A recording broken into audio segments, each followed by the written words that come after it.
Hi everyone. Yeah, I'm back again. Day three, and we're talking about the 2022 summit because registration starts on tomorrow. Exciting, nerve wracking, but exciting. I've been coming here for the past few days just to talk about the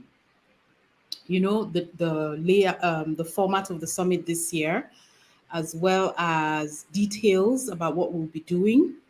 And so the first time we just did a run through about the summit, the African fabrics movement.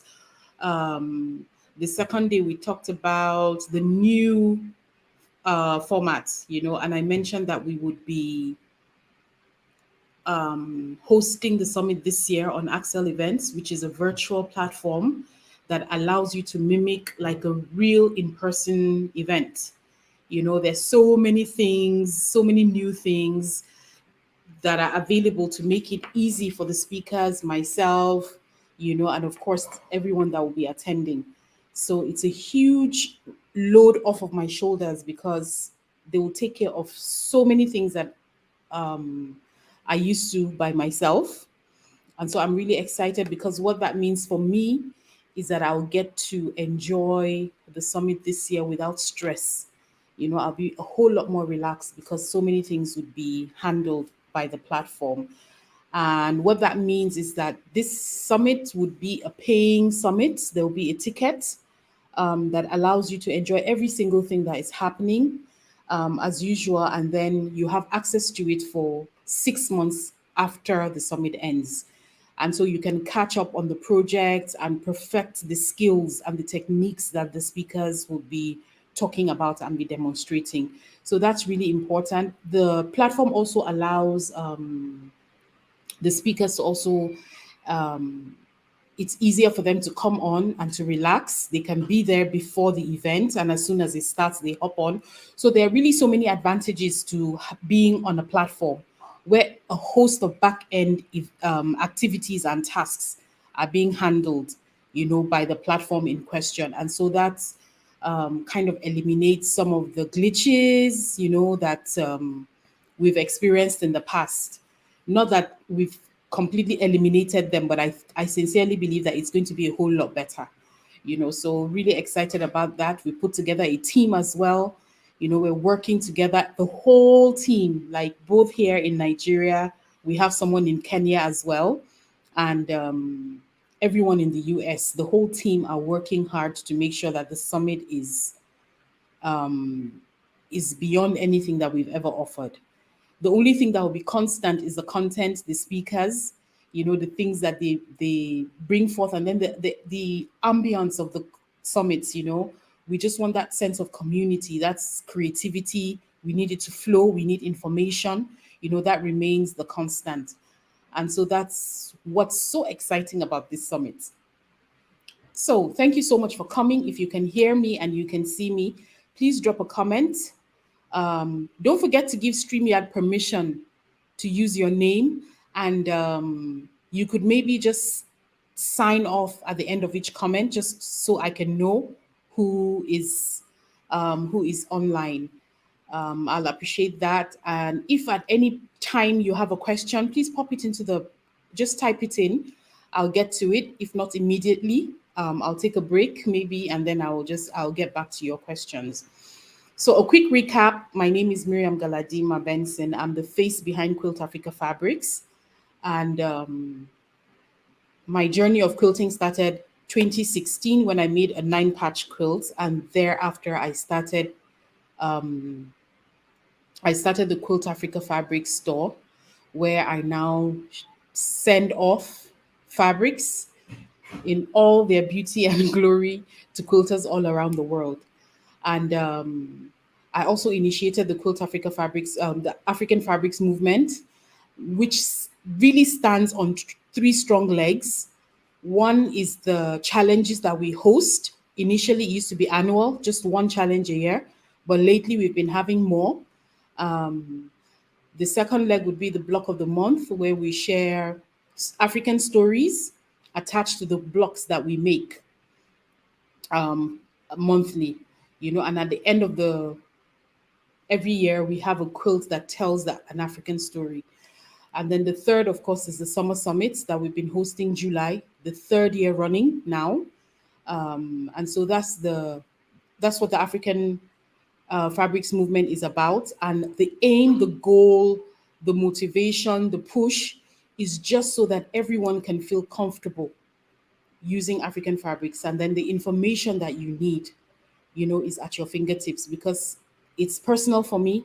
It was difficult for me finding information centered and specific to African fabrics. And so that's what the African fabrics movement is all about. Yeah. So I can see Linda McKay from the USA. Thank you so much for coming, Linda. I've been playing this game from since I started. It's 3:10 p.m. right now in Abuja, Nigeria, West Africa, where I am. So you could tell me your state, your city, maybe, and then the time where you are at. Um, so I also asked the question if you've ever attended any of the summits. The first summit in 2020, the second summit was in 2021 last year, and we're having the third one in 2022. If you attended, the things you liked the most about it, and what you went away with. And of course, we always want even the hard feedbacks. If there's anything that you didn't quite like, um, you can just drop that in the post and we'll take that on board, and we'll do our best to make sure that, we put that into consideration and we make that change. Great. So today I want to talk about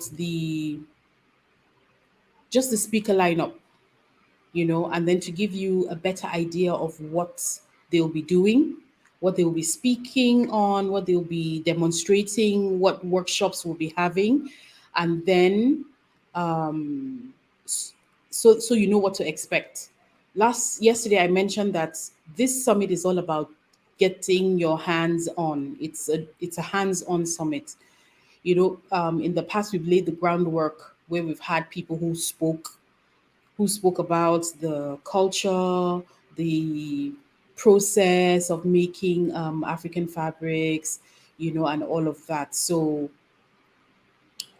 this year, we feel a little bit more comfortable with the fabrics, a little bit more comfortable with everything, and we want to get more hands-on. We want to do more. We just want the summit to be. We want to walk away from the summit with like projects. And but before I get into all of that, I want to say good morning to Liz. It's 8 a.m. in Alberta, Canada. Thank you so much for coming. And thank you so much for being on so early. I really appreciate that. Yeah, so drop your names and your comments, and I'll get back to that, answer any questions, or respond to any comments that you have. So before I get into this year's speaker lineup, I just want to talk a little bit about the selection process for the speakers, and how it has changed really, from when I started in 2020 and up until now. So the first summit, it was just I had the idea, but because I was unknown and new, I couldn't afford to be. It was hard. It was actually tough getting speakers for the first summit, I have to admit. It was really difficult. And so that's why I'm like forever grateful to the ladies and the gentlemen who said yes to me the first summit. That's Ronke, that's Onyinye, that's Gasali, that's Hollis. We also had Dr. Tony on. We had Hilda, and they really went all out they put in their best. And I believe the credit goes to them for the content that they put out. And I think that was what made everyone comfortable and made everyone fall in love with attending the summit since then.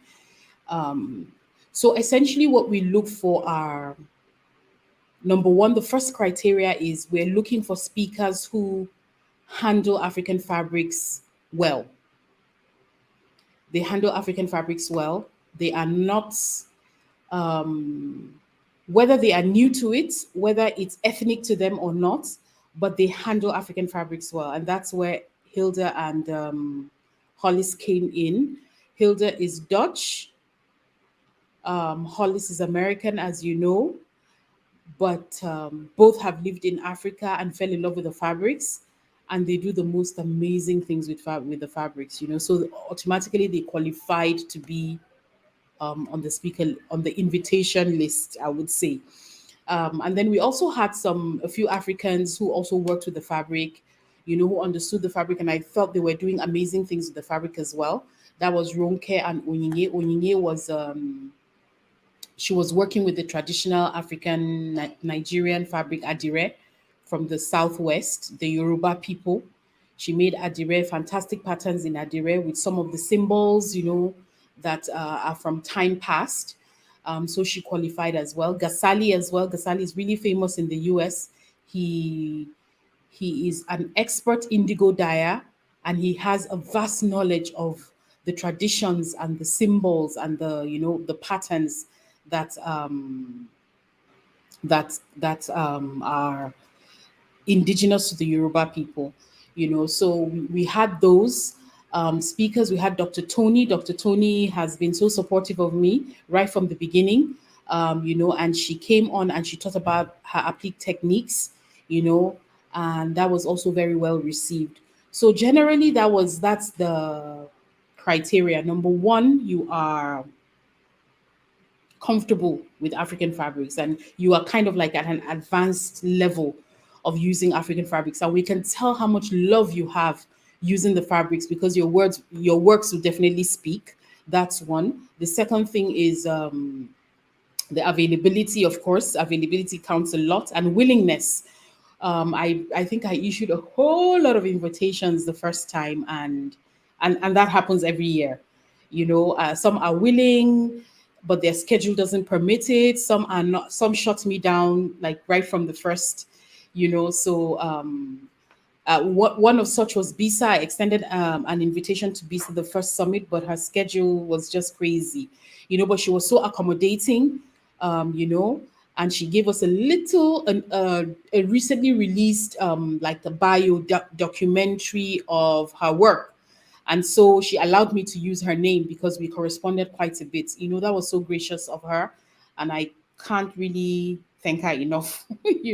I think I still have to go back and thank her very well, even after all these years. So that's basically the criteria that we use: skill, availability, ease of using African fabrics. Let me put it that way: availability, and then the skill, quilting skill or textile art skill. We're always open to people who are skilled, even if they have not encountered African fabrics or their encounter with African fabrics is not vast.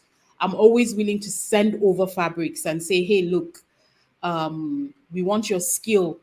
We want you to translate your skill into using the fabrics, and we want to see what you can do. I'm always willing to say, look, don't worry, you've never used it. I'll give you so much fabric in advance for you to just play with, because I think it's to our advantage when speakers, when they don't have the burden of where can I get the fabrics, I supply the fabrics, but let them interpret their skills, using the fabrics. So that's generally what our selection process is. I also tend to look for speakers who have a vast body of African fabric works, prolific quilters who just produce with African fabrics, because I think they need to be given, they need to be congratulated, they need to be recognized, because in as much as in the tribe we are a lot and we've kind of encountered the fabrics, there's still a whole lot of people outside that are still not comfortable with the fabric. So I always love seeing people who have so much, and then we can showcase them and we can just celebrate them and let people lay eyes on what they do. So generally, that is our selection process for the speakers. It has been that way from 2020, same thing in 2021, and the same thing that we're doing as well in 2022. So I'll just take a moment and say good morning to Celeste from Keene in New Hampshire, and it's 10:15. So I know that is Eastern time. And then um, Liz is 8 a.m. 8 a.m. would be like Pacific or Mountain. I'm not sure because she's in Canada and I don't know the time zones that are in Canada. And so I can see, yeah, this is my first time getting to see like always was late. Yeah, so I'm happy that you're on today. Okay, so I've also given a rundown on our past speakers. So last year, hi Edith, so good to see you. Great. Mountain time. Okay, so Liz in Alberta is mountain time. So that means you have Eastern 5 hours difference for me, Central 6 hours different from me, Mountain 7 hours difference for me, and then Pacific 8 hours difference for me. So now I'm getting it. Though it's a bit hard to do the math in my head, but at least I now know it's the problem, the curveball, which happens every year, is when you have your time change. Then I have to start recalculating and getting familiar with with the time differences. But it's been fun. It keeps my brain from getting too old, so I don't mind. Yes. So last year, I just want to give a brief. I've already talked about the speakers that we had in 2020, and like I said, I'm grateful for them. So grateful to them, because they gave me a chance when everything was just an idea in my head. I was literally like begging, please, just come. It's not going to be so bad and everything. And they were not sure. They didn't know how it would turn out, and they took a chance on me. And I just really want to say thank you so much. And of course, there was Sue. Sue was there as well. She just kept encouraging me. And she was the first person to offer, oh, look, it doesn't matter. I'll speak, I'll do something for you. And it was just wonderful. And, we also had Wendy Mamata. Wendy Mamata threw in her lot with me as well, encouraged me as a fellow African woman, yeah, in quilting as well. And she was just marvelous. She gave us the keynote address, and she went deep into the culture and the tradition of fabrics, and it was just fantastic. So really grateful for the first batch of speakers. They were amazing, and I think they gave me the leg up to have the confidence to go back. And the CV, I think you call it a resume. You call it resume in the US. We call it a CV, curriculum vitae. So they gave me the CV, the reference, to be able to be a little bit more confident about approaching speakers for the 2021 summit. And it was still not easy. I got more no's that I care to tell you about, but I was in a kind of a comfortable place, um, because I at least had something to share to tell people that, hey, we did it before and this is how it was, So um, we had fantastic speakers on board. We had Sue, of course. I don't think I can ever do anything without Sue. So um, we had Montika. Montika was fantastic, taught us a lot about long arm and just exposed that to us. We also had Georgia. Georgia has been doing amazing things with the fabric. I always say that Georgia is Quilt Africa Fabric poster girl because she came on without much exposure to African fabrics and now she's like flying. She's flying, and I'm just happy to say, hey, um, I mean, we were her touch point. We were her first touch point, and she still continues to buy the fabrics and she still continues to do amazing things. She has exhibited, she's been featured in a book. And so that's what happens, when you encounter the fabrics. And I always say that you need to push your creative boundaries. The fabric helps you to push your creative boundaries because you see all of that jumbo colors and fabric. I mean, like, look at what I'm wearing. It's like all over the place. It's like bold. It's like brown and yellows and orange and white colors that you probably don't think should work together, but you take it and then it just gets the wheels of your creativity flowing, and you do awesome things. So Georgia Williams is our Quilt Africa Fabrics poster girl, and so many more are coming up, and she encountered the fabrics and she's just flying with it.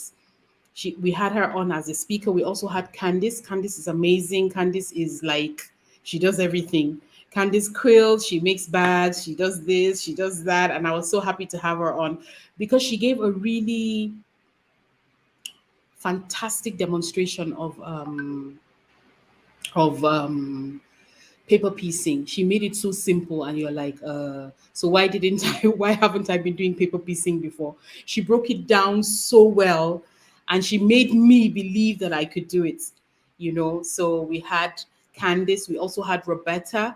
Roberta talked to us about t-shirt quilts, and it was fantastic. The only thing I was sad about was I found out after my kids were out of the baby stage, because there were so many of their clothes that I held on to, like, oh God, it was like, all my protective mommy feelings I put into those clothes. And so I kept them for a long time, for like years after they stopped wearing them, because it was always invoking emotions in me.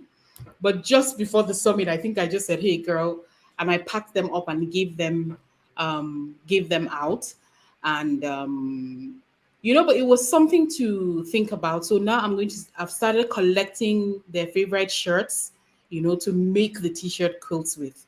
So that was an exposure as well. And the way she worked hers, she put in the fabrics with the t-shirts, and it just came out so amazing. Memory quilts that you can make with clothing, with t-shirts, with knits. I thought it was just fantastic. We also had Vivian. Vivian is amazing. Vivian taught us about color, the use of color, how to get more comfortable, not to be intimidated by the different colors in the fabric. And she made us understand that, okay, she also used the color wheel very effectively. So I had Montika buy me a color wheel, you know, how, in the beginning stages, before you develop the instinct for the fabric, you can use the color wheel to just get a sense of, okay, this color works and this color, maybe not so well. So she came on and it was really fantastic as well. We also had we had Rachel Clark. She gave us a trunk show of her beautiful coats and the stories behind them. And I think that was such a winner. You know, we had that last year and it was just amazing. Uh, and we also, for the first time, we also had like panel discussions. Well, not the first time, the first summit, we also had the panel discussion where the speakers came on and we talked about the burning topic at that time was the origin of African fabrics, the origin of African prints. And it was such a huge debate. We talked about the monopoly of the Dutch and the English on African prints. And then we discovered that, hey, it's even an Indonesian technique. And the people that created African prints were the Indonesians and the English in their factories. So, technically speaking, African prints don't really have anything to do with Africa, except that we are the target market. We talked about how the Africans are taking back that and making it their own. We talked about how the Dutch prints, the original African prints, are actually out of the price range of the Africans. And I expressed my view that I'm grateful to the Asians, I'm grateful to the Indonesians, I'm grateful to the Indians, I'm grateful to the Chinese who are now able to produce African prints, because that's the only one that I can afford. I'm not going to take my $150 and buy Velisco, because that doesn't make sense to me. And incidentally, Velisco is the only company that has factories in Africa. So it gives you the idea that is made in Africa, but it's not owned by Africans. So we talked about all of that, and I tried to explain from an African point of view that when you go to the market, you see only exclusive shops that have made in Africa fabrics, because they're out of our price range, because those companies are owned by multinationals, by the Dutch and the English and the whoever else, hardly by any Africans. So, but then you find the prints that are printed outside of Africa are owned by Africans. But because of the poor state of the infrastructure, we can't afford to make them here. We don't have good water. Well, you could sink a borehole, but we don't have power. We don't, I mean, and then the custom duties at the ports, materials, it's just crazy. So we have enterprising young Africans. I know a few of them, I buy from them, who take their designs from Nigeria and they take them outside of the country to these manufacturing countries, and then they produce them and then they have them shipped. So it's like a convoluted, upside down, standing on its head situation. The factories in Africa don't belong to Africans. The producers outside of Africa in Asia belong to Africans. So I don't know, it's up to you. But of course, we're not saying buy this, don't buy that. So I that was a very enlightening panel discussion we had in the first summit, because I realized that some people had a mental block. So it was important for us to share that African prints don't belong to Africans. It was just another way of taking advantage of Africans. I'll put it that way. But we don't mind. We are the people with more than 9 lives. You take advantage, we just find a way of making it ours. So I don't have any hard feelings about anyone, and that's why I'm so open to having anyone who is interested in the fabrics use the fabric. So we established that at the first summit. In the second summit, we talked about cultural appropriation. We also had a panel discussion about the place of African fabrics in quilting and in textile arts, and we had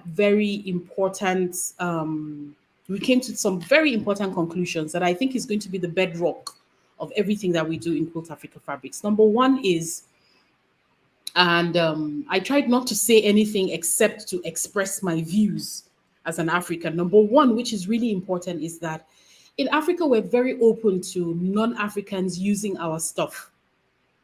If you come to me and you're as white or as Caucasian can be, chances are I'll send you away with a gift of fabrics because I want you to use it. Not only will I give you this general African fabrics, I'll also source my indigenous fabrics and give it to you. You cannot out black me, you cannot out African me. So I'm not threatened by anyone using what's mine. That's my view. And on another level, as Africans, we're always now, because we have a strong sense of identity. I make this example. My husband and I were different tribes. I am mandated culturally, because I'm married to him, to dress in his tribe, to dress as a member of his tribe, because I'm married to him. But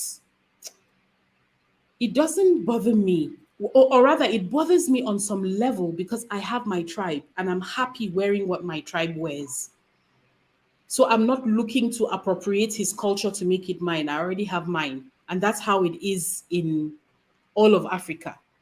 So we don't mind sharing. And then nobody leaves their tribe to go and appropriate somebody else's tribe. So even though I'm mandated to dress like my husband's people, inside I'm not too happy about it, because I have my tribe, so it's kind of like, but we've reached a point now in our country where we are fine with it. I dress like an Igbo woman, a different tribe. I dress like Ibibio, my husband's tribe. I dress like a Yoruba person. I dress like my tribe. I dress like Hausa. I dress like Fulani. It doesn't really matter, because at the end of it all, I know where I'm from, so it doesn't really bother me. But that's my African perspective. Now, when you cross borders and you get into South Africa, you get into America, where there are undercurrents and history and stuff, then it becomes more complicated. And so it was a good learning experience for me to hear what Montika had to say, to hear what Jacques had to say, and then to hear what Sue had to say as well. Different perspectives, and so I learned a lot. I learned about the relationship of anything of African ethnicity, and how it plays out in the US. I also the two Sues. Sue was on one. Sue Griffiths was on one. Sue Gruske was on one. So I got to hear Caucasian perspectives from an American's point of view and an Australian point of view, because there's also the war of Aboriginal fabrics, ethnic fabrics, and the white population. So for me, it was also a very deep learning experience, and everybody expressed their views and expressed their hurts and expressed their position, and so I stopped being casual about it. As an African, I'm casual. Hey, what's the big deal? If I see a white man in my traditional clothing, does that mean he's going to steal it from me? No. We also acknowledge that there are always bad eggs. There are always bad eggs who take what is not theirs and they profit off of it, you know. And so that, for me, that also took me down thinking deeper, because when you think about it, the African art in museums and the double standard, oh, African culture is backward. Okay, give us back our art. No, it's ours now, you know. So I thought deeper about the double standard of trying to suppress but still profit, or still kind of like you are odd, but you don't want to say you're odd. So you rather suppress and make it seem like I'm not. So it's complicated. I don't even want to go there, you know, but it was an important conversation to acknowledge feelings and acknowledge opinions and acknowledge perspectives. So I was really, really happy about the panels that we had last year. And so that's one of the important things about the summit. While I can make the recordings available at a later date, it's important for you to be a part of it so that we can also hear your voice.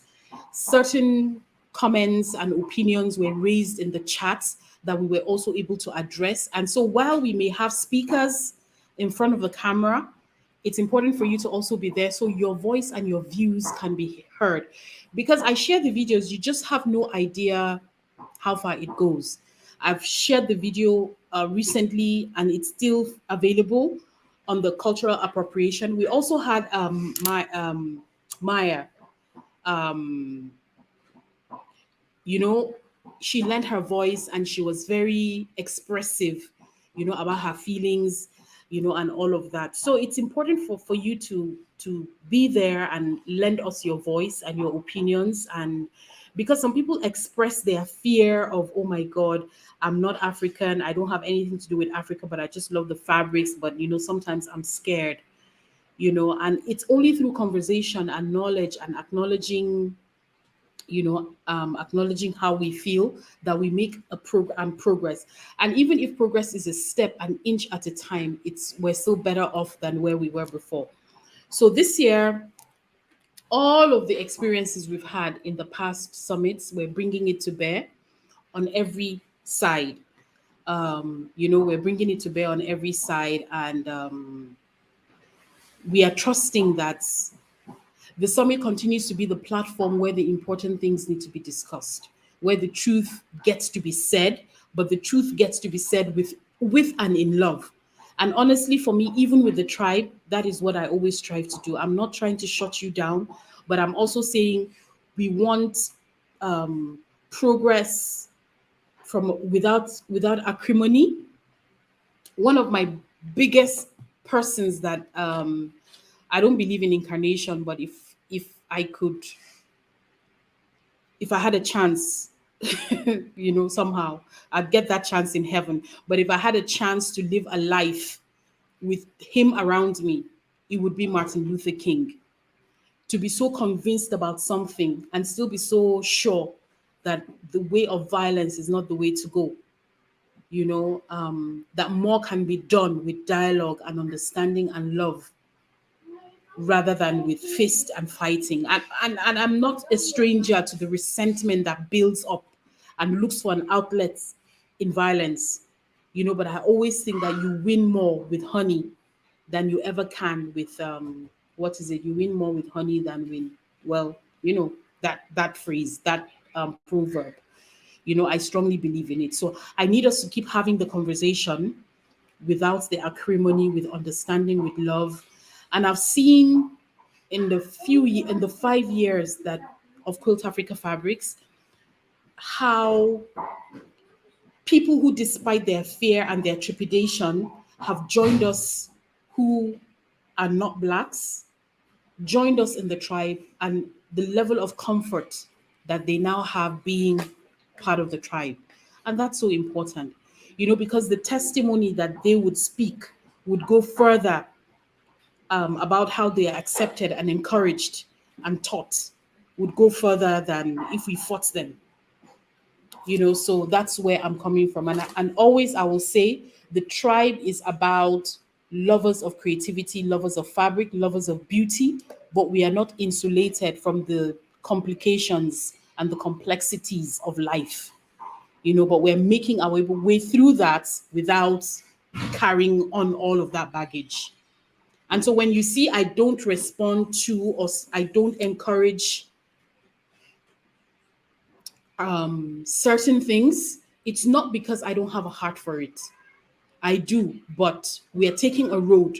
We're taking the high road. There's someone in the US said, when somebody goes low, you go high. And I honestly, sincerely believe in that. And that's why Quilt Africa, it's always about the awesomeness of our creativity. So no matter how much you don't like African fabrics, when you see the awesome things that we do with it, you have to take notice. You just have to take notice. So I think for me, that's a better road. So those are the conversations that we're hoping to continue with in this summit. So I'll just go straight into our speakers. I'll list them out, and then I will give you a little hint about what it is that they're going to be talking about. Of course, we have Kina, we have Miss Carol, we have Miss Betty, we have Stephanie, we have Cherie, we have Sue, and we have Uzoma. I shared Uzoma with the email by email yesterday. So I also encourage you, if you're not on our email list, please go to the website. Way down, you see a form where if you sign on, you begin to receive emails from me. Sometimes the updates are on the emails and they just don't make it to the tribe, and sometimes they're in the Facebook group, they don't make it to the email. So please try and be on both platforms so that you get to be in the know all the time. So with Kina,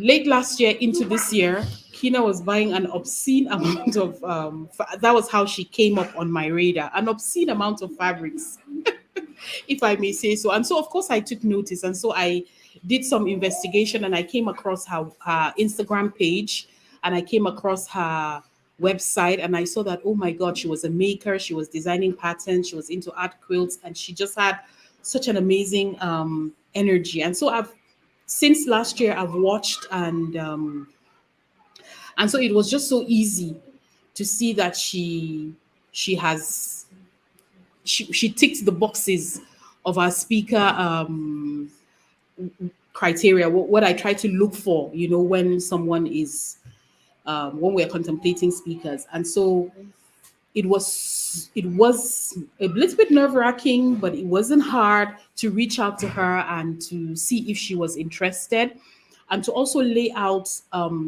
the idea that, hey, we wanted you to partner with Quilt Africa because we are a people who are eager to learn, and we want to be inspired and we want to be encouraged. And so reach out to her to say, not just for the summit, but also going forward, we'd love to partner with you so that you can bring your skill and your energy and your, her ideas are awesome. Bring it on and, be a part of us. And so what happens is she's officially a Quilt Africa partner. And so for this summit, she's going to be hosting three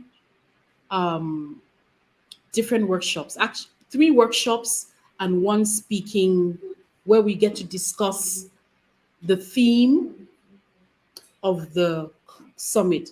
Now, we are taking on so much this summit. We're talking about in the spirit of Africa. We're talking about letting the fabric speak to you. And so that is our main theme. And she's going to take us on a journey of how, in her own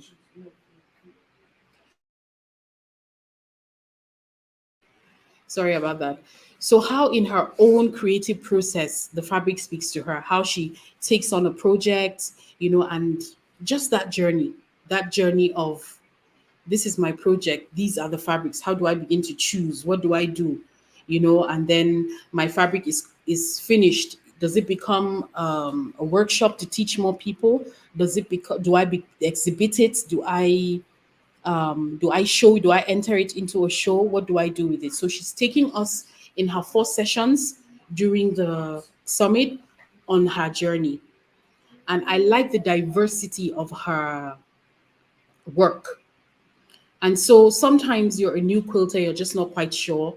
I started with the traditional, with the easy traditional blocks. And then I'm gradually moving my way into collage, into art quilt. And so what she's doing is she's coming to introduce us. It's like a first date with the different techniques, but with African fabrics. And so no matter what your interest is or what your interest is not yet, she gets to take you through, and then it gets to be hands on, and then you can decide for yourself what it is that you kind of like or what you don't really like, or what you're willing to explore now and what you want to shelve off for the future. So I'm really excited about the things that she has. We are talking portraiture, we are talking she's going to take us through the traditional blocks. We're also talking applique. I always say applique, and we are also doing yes. Okay, so I'm not. I'll hold that off. So but and everything is going to be hands on, like I said. She's going to demonstrate, and you're going to see the finished product. One thing I should say about the summit is we are taking them bite sized. So by the time we introduce you to the technique with a small project, if you wanted, you could finish that project right there within that period.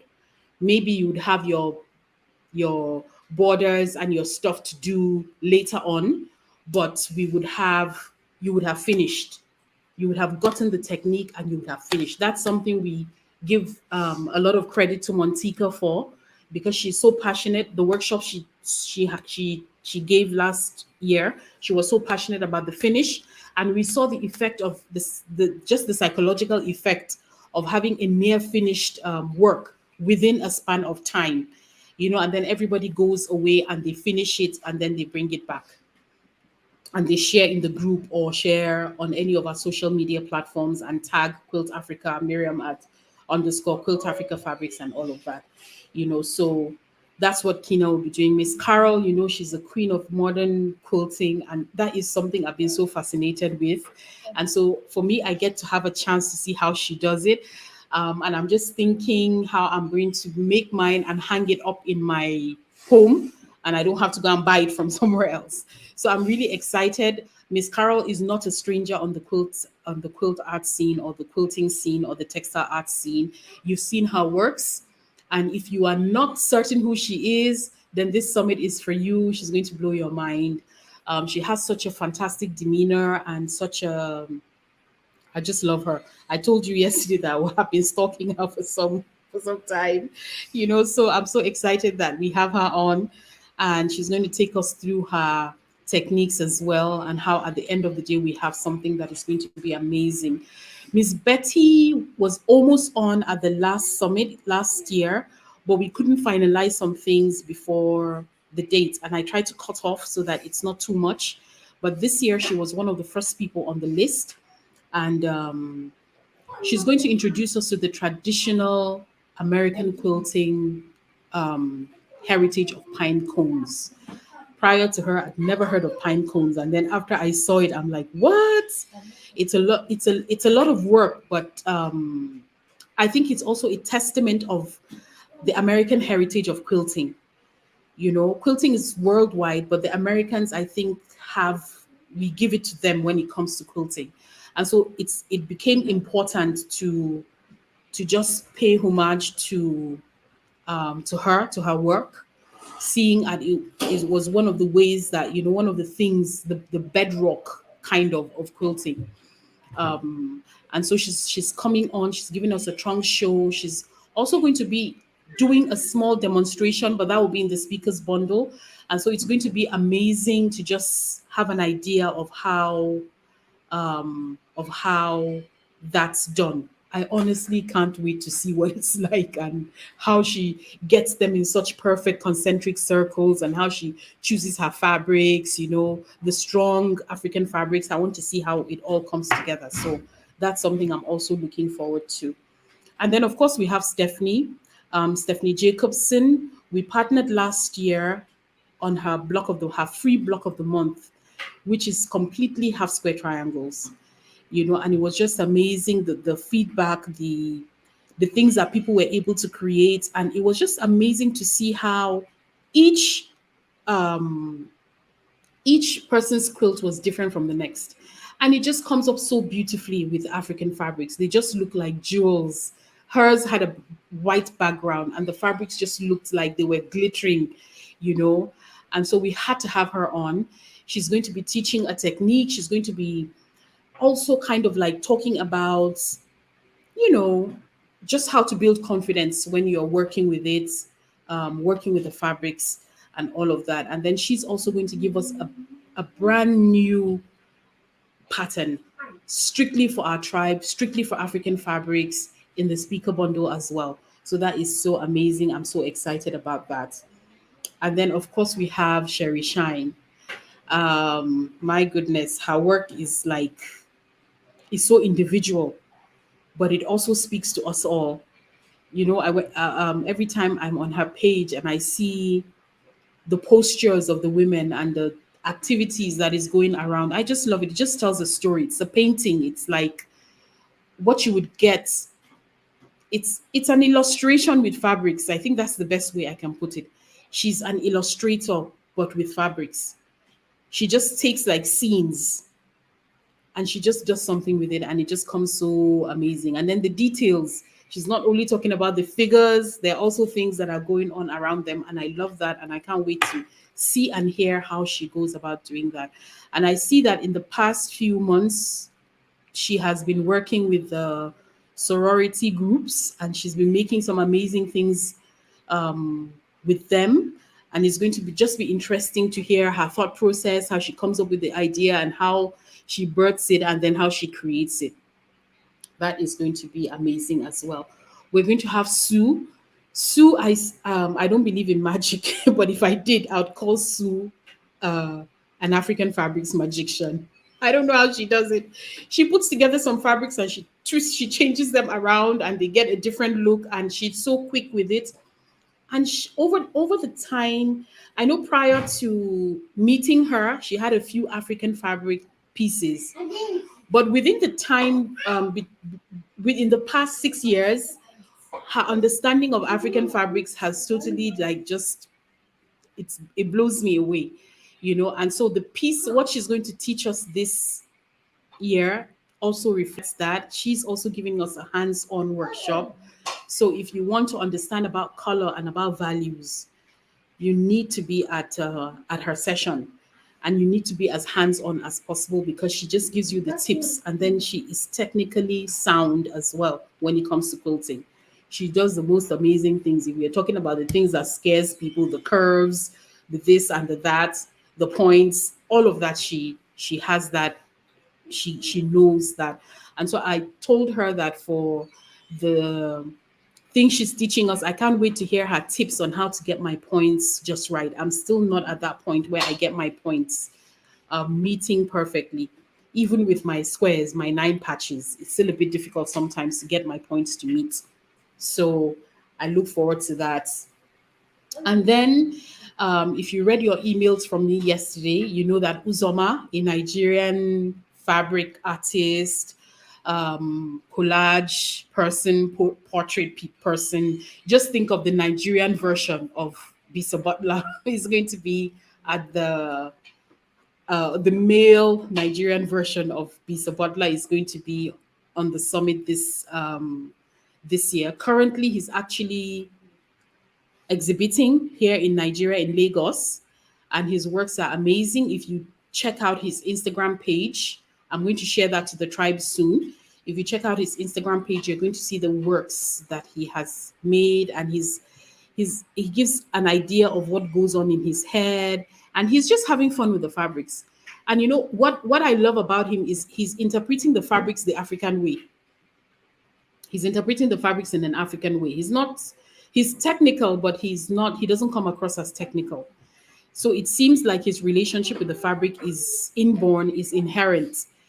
Um, you know, Africans, we are not very technical, in the sense that we are more, I don't know how to say it, but we feel our way through things. We are not technical in the sense of drawings and too much thinking and too much writing and too much drawing. No, it kind of like flows from the inside. And so he doesn't have a way, just like Sanusi last year. I forgot to mention Sanusi. Sanusi was here last year. He just sees a pile of fabrics and he just picks it and he just knows.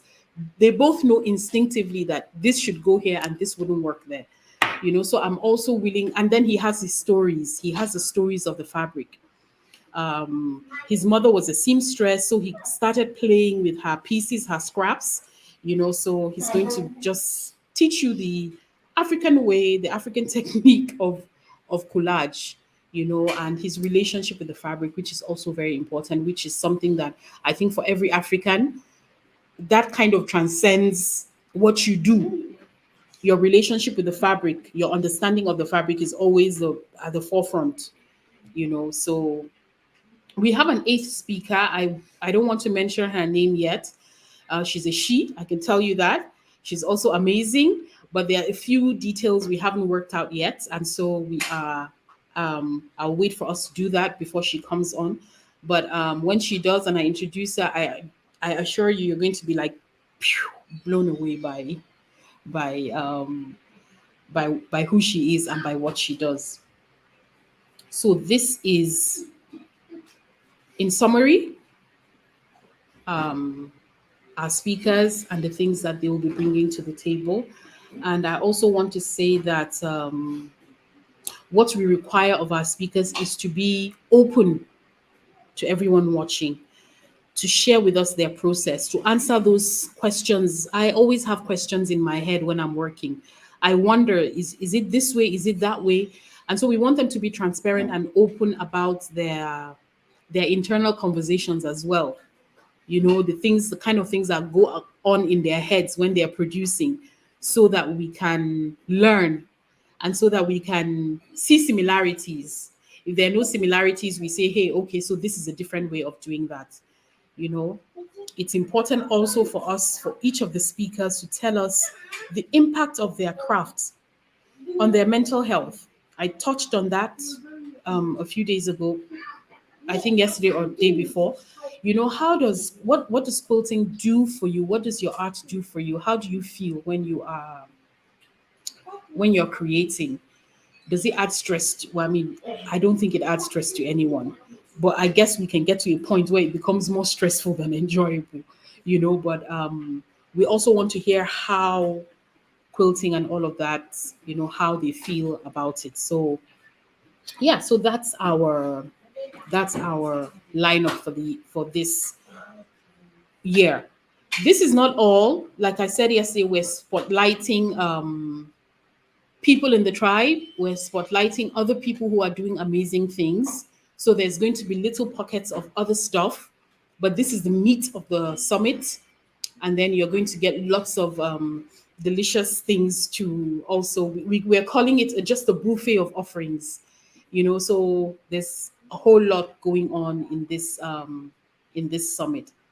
So if you have any questions or anything that you'd like to comment on, I've talked a whole lot, especially about the other side of quilting, the social side of the fabrics and the social side of um, the ethnicity thing and the race and all of that and the expectations and all of that. So if you have any comments that you'd like to make, I'm done. We'll just take that, and then after that I'll sign on. While I wait for your questions to come in, I'm going to just go back and see if there are the comments that I'll respond to in. So good morning, Belle. Thank you so much for coming. I'm so happy to have you. Tennessee is, let me see. Tennessee is mountain time, I think, because I know it's in the south and it's probably close to Texas. And I was told on the first day that Texas is mountain time. So I'll take a wild guess and say Tennessee is also mountain time. And if it's mountain time, that means it is 8 a.m. or it's just coming on 9 a.m. I don't know. I could be wrong. Yeah, so happy to see you, Montika, Sherry Flower. Yes, always happy to learn about new arts and cultures. I think that's the beauty of being human, being alive in the world today. You get to see so many things. You get to see the fabrics, you get to see the people, you get to learn about their culture, their way of doing things. And that's why I love to travel. I love to just experience people and experience a different side of we're all doing the same things, but I just love to notice the different ways, that we do things. So yes, Cherie is an American quilter, and I'm happy that you are loving the focus on Betty Ford, and just just appreciating the history of quilting in America. It has come a long way. And so I'm sorry I can't see your name, but she said she missed the first summit, participated in the second one. She was inspired and made her first mask, yes. And then the African Queen quilts, yes. She loves it. It brings out her creativity, and she is happy to understand the history of African fabric, yes. And she just loves being part of the tribe. I think that's just the most beautiful thing.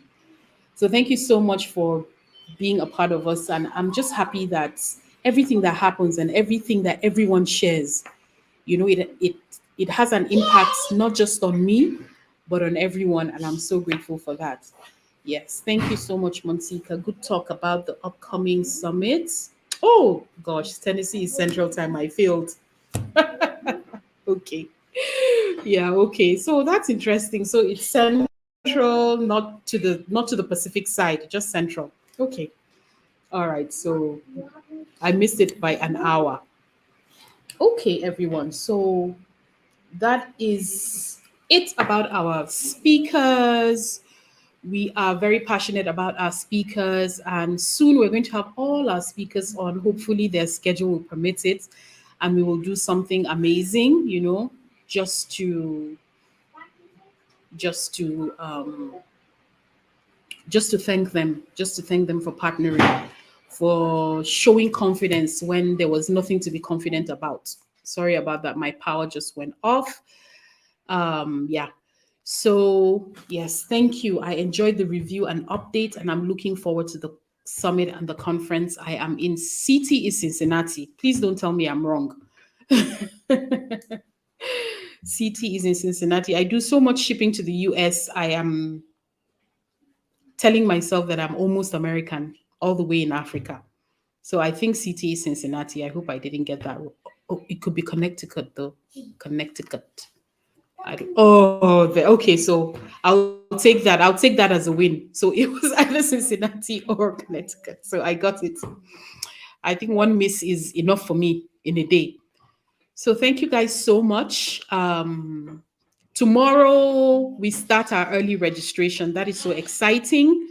So I'll be on to just take you through. I'll share my screen and take you through on how you can register and how you can sign up and the things that you're going to expect.